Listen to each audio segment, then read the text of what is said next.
One of the most famous bits of Genesis 1 is when it says that humankind was made in the image of God.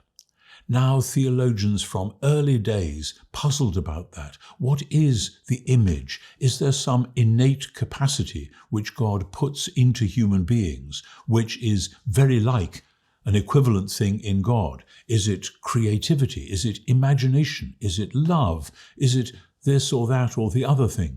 And I think that misses the point.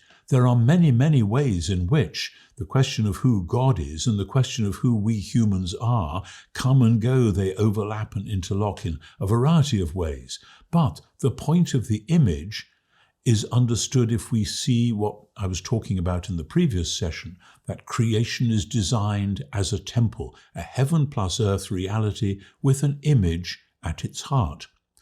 Now, why in ancient religion did people of all sorts put an image into the very center of their temples, their shrines? Of course, part of the point about Israel is that they didn't have an image in their temple, and the reason for that will become clear.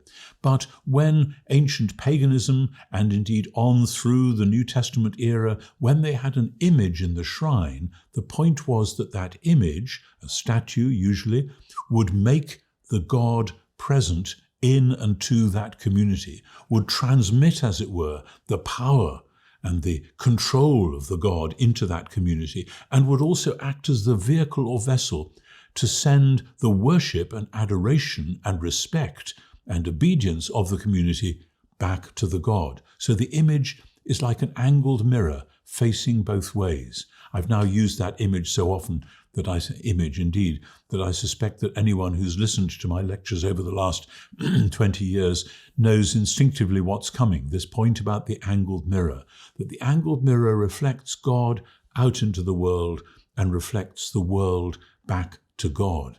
That is what humans are made for. So when we are talking about humans made in the divine image, the point is not so that we can look inside ourselves and say, oh, there is something about me which is like God. No, this is a vocation. This is what we are called to do and to be. Humans are designed to sum up and enhance the praise of the whole of creation and to turn that praise into articulate speech.